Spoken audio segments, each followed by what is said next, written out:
tout le sport d'ici avec Brico-Pro Saint-Bonnet, si pro, si proche. Et Pulsat, images, son, multimédia ménager. Les magasins de proximité.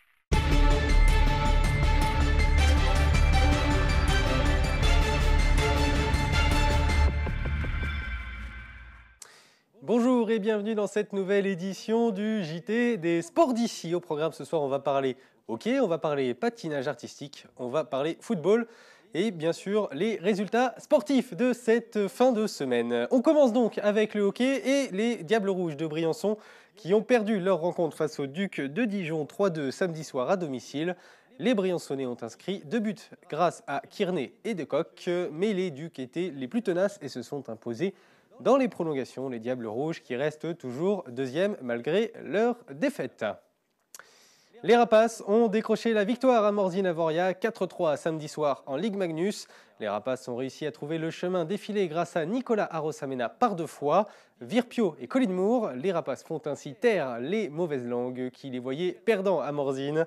Les Gapençais remontent donc au classement à la 13e position devant Brest avec 7 points, mais derrière Caen avec 9 points, Caen qui est le 12e, donc en zone de non-relégation, la zone que cherchent à atteindre à tout prix les Gapençais.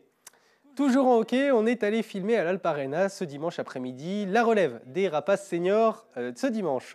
Toujours un tournoi international de Noël avec les U11 de Gap qui ont affronté 5 autres équipes venues de Grenoble, Aoste en Italie et d'Yverdon en Suisse.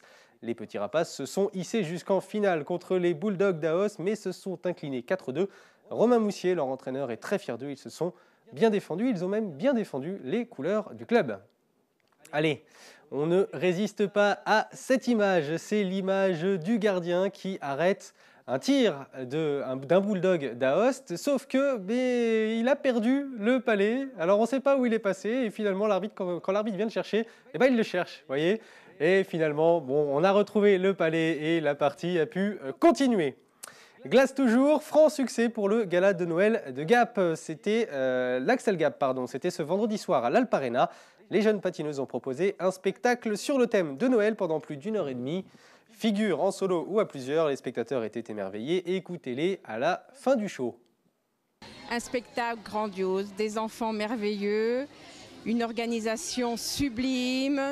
Les moniteurs, les entraîneuses, tout le monde ont fait un travail exceptionnel. C'est vrai que c'est très impressionnant, même pour les plus petits, ils ont un très bon niveau. C'est la première année que notre fille fait du patinage artistique.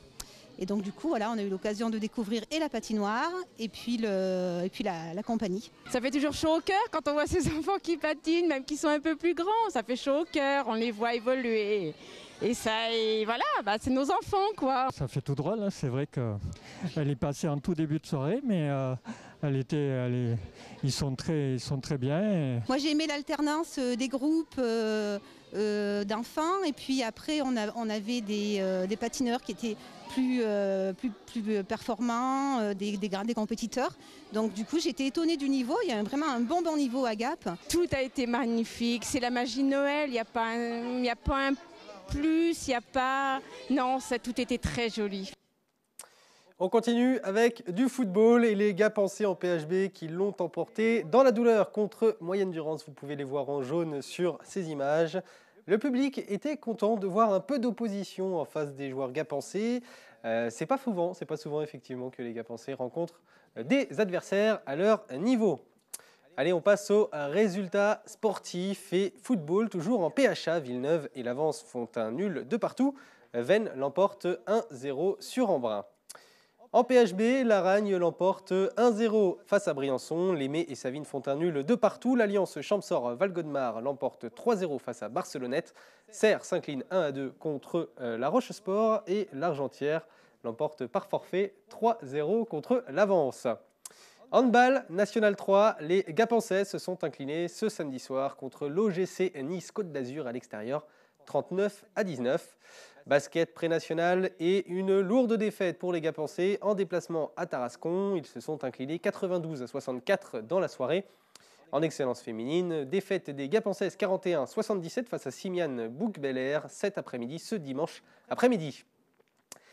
L'Embrunaise, Coraline Hugues termine 17e sur le 15 km skating ce samedi à Davos en Suisse pour ce nouveau week-end de Coupe du Monde de ski de fond. C'est un excellent résultat pour l'Embrunaise qui viendra, on espère, demain en Forum des Sports, ce lundi en Forum des Sports, nous parler de sa reprise de saison. On termine avec le rallye de Monte-Carlo qui arrive à grands pas. C'est à la préfecture que se sont donné rendez-vous ce jeudi les autorités en charge de la sécurité autour du rallye de Monte-Carlo à Gap. Élus, gendarmes, pompiers et organisateurs du rallye ont repris une dernière fois les préparatifs et les moyens déployés pour assurer le bon fonctionnement des épreuves et la sécurité des spectateurs. On regarde le reportage d'ICI Télé.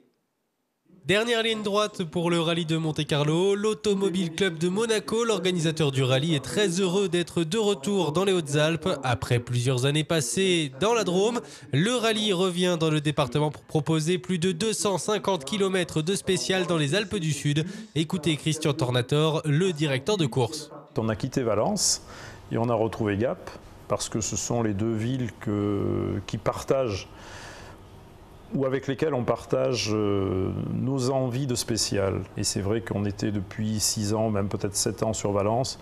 On s'est dit qu'il était quand même peut-être temps de retourner un peu plus vers les Alpes et un peu plus vers la préfecture du département des Hautes-Alpes, avec un choix de spécial intéressant et qui nous permettra dans les années futures de continuer à multiplier et d'améliorer encore le découpage du rallye Monte-Carlo. À la préfecture, ce jeudi, dernier checking des moyens logistiques et de sécurité pour accueillir dans la capitale douce le premier rallye de la saison.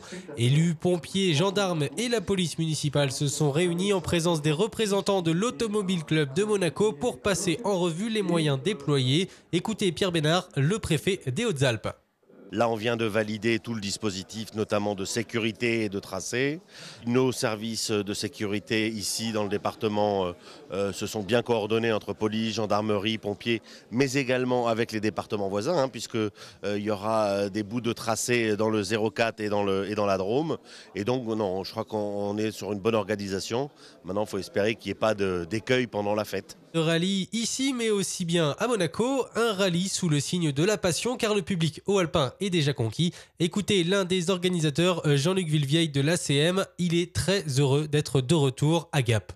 Très franchement, les Hautes-Alpes a toujours été une terre de rallye et on est très content de revenir dans les Hautes-Alpes après cette année où on était parti ailleurs tout simplement parce que il faut se renouveler aussi et on revient bien évidemment parce qu'on nous a fait un petit appel du pied, mais parce qu'également il fallait encore se renouveler. Alors on vient ici, on est très très très content. C'était prévu de revenir ici avant que Sébastien Ogier soit champion du monde. Je ne vais pas dire qu'on souhaite qu'il gagne, mais ce serait bien quand même. 300 pompiers sont répartis chaque jour autour des spéciales et du parc technique au stade de Fonrennes. Les autorités préviennent d'ores et déjà les riverains que les conditions de circulation seront très délicates du 15 au 17 janvier, date du passage du rallye à Gap. Voilà, vous êtes à jour de l'actualité sportive d'ici. N'oubliez pas, vous pouvez nous suivre sur les réseaux sociaux, sur d'ici.fr et même sur la bande FM sur le 90.2. Il ne me reste plus qu'à vous souhaiter une excellente soirée en notre compagnie sur d'ici TV.